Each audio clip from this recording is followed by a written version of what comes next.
Magandang araw po sa inyo lahat. Narito po tayo sa kabundukan at para na uulan na ngayon. Ang napakaganda ho ng pag-uusapan natin ngayon, ito may kinalaman sa giant mahogany. Ang giant mahogany po ay unang introduce dito o pinakilala dito sa Pilipinas noong 1917. Ang scientific name nga pala ng giant mahogany ay Swietenia macrophylla at ito ay native sa South America. Ang giant mahogany ay napakarami talagang pakinabang dito sa kabundukan.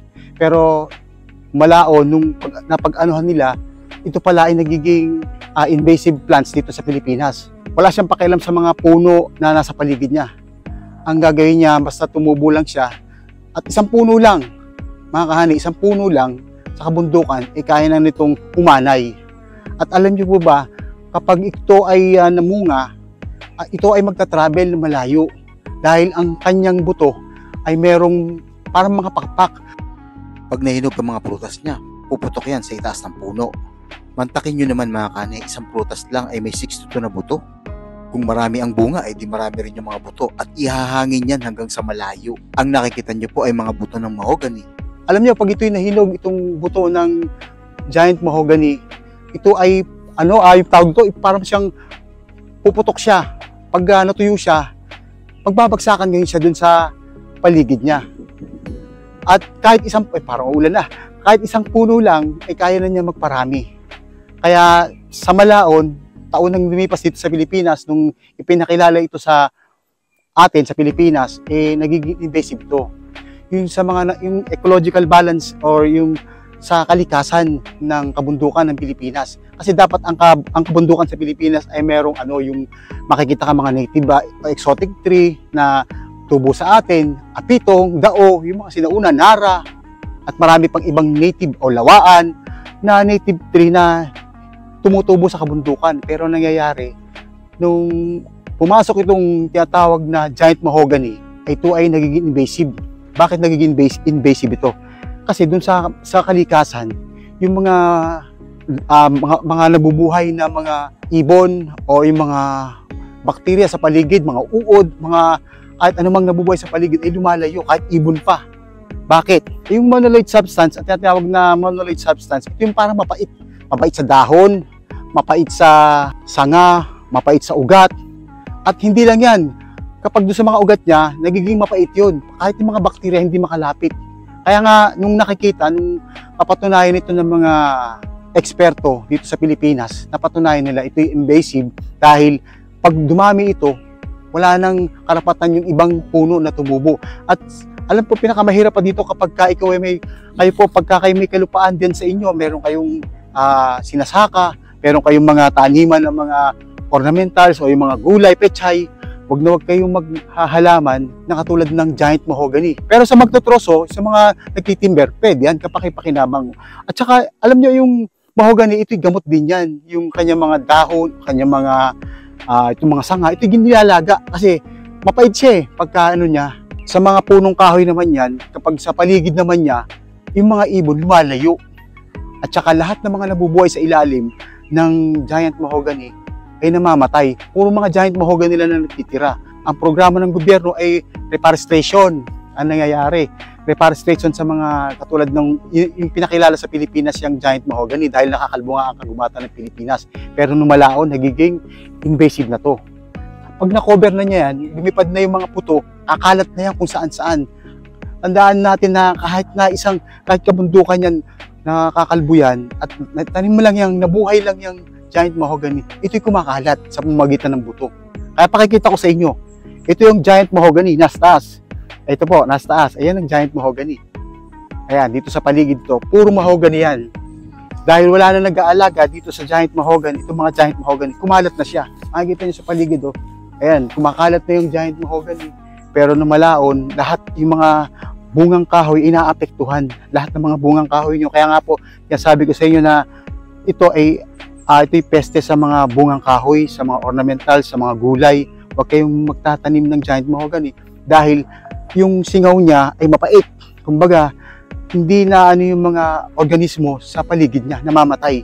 O kaya kahit yung mga ibon, wala masyadong dumadapo dyan dahil pag dumapo siya, merong amoy nila yung pait, naamoy nila amoy pait ng mga dahon, mga sanga, pag yung mga siguro yung mga kuko nila, Doon sa ano, naamoy nila yung pait niya. Kaya, halika kayo, tingnan natin ang ano dito. Pakita mo dito sa atin mga kahani, yung giant mahogany. Ito. Nakikita nyo na ito, nagsimula lang yan sa konting giant mahogany, pero yan, nakikita nyo lahat ng mga giant mahogany, nagtubo na. Yan, ito pa. Papasok pa tayo doon sa bibanda taas. Ayan, puro giant mahogany yan. Ayan, giant mahogany hanggang doon sa malayo, puro giant mahogany. Pero dito may mga mangga na madami na tutubuan ng giant mahogany. Napakarami na pinutol na mahogany na nagtubo mga ano siya. Kasi kahit malayo, may mga giant mahogany na rin. Kaya ito pa, pakikita ko sa inyo yung mga giant mahogany dito sa gilid. Kaya sa gilid dito sa ano. Ayan, excuse me. Ayan. Ayan, ito po yung ano. Ayan na. Kaya kung saan siya tumutubo. Kaya kung meron kayong mga halaman o kung meron kayong mga bakuran sa paligid nyo, ay patayin nyo na yung mga giant mahogany nyo. Kasi po, kung meron kayong mga ano, pero kapaki-pakinabang naman talaga giant mahogany, lalo-lalo ng kahoy nito. Pati yung, ano yan, may medicinal properties din yan. Pwedeng ilaga, pwedeng magamit ito sa paggagamot, yung mga dahon, yung mga sanga. Ito yung mapapakinabangan. Kaya ito sa lugar na to, itong ito, giant mahogany. Pero marami na kami napatay dito na giant mahogany.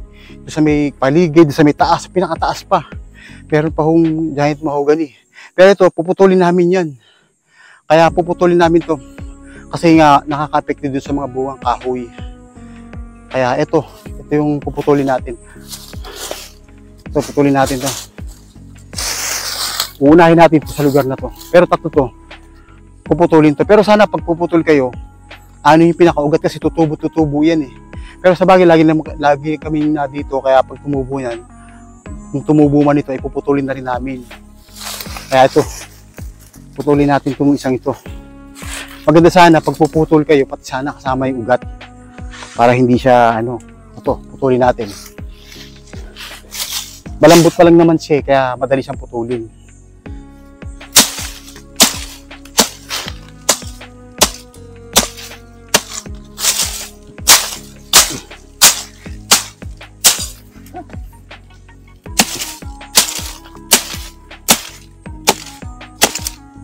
Huy! Putol natin, tapos pag tagal-tagal tutubo niya pag tag-ulan. Patuloy na lang yung putulin. Pero kung gusto nyo talagang putulin, sama nyo yung ugat. Tirahin na patik o kaya para mapaangat yung pinaka-ugat niya. Para matanggal, para hindi na siya tumubo. At ito pa. Ito, marami pa rito. Puputulin pa rin natin to.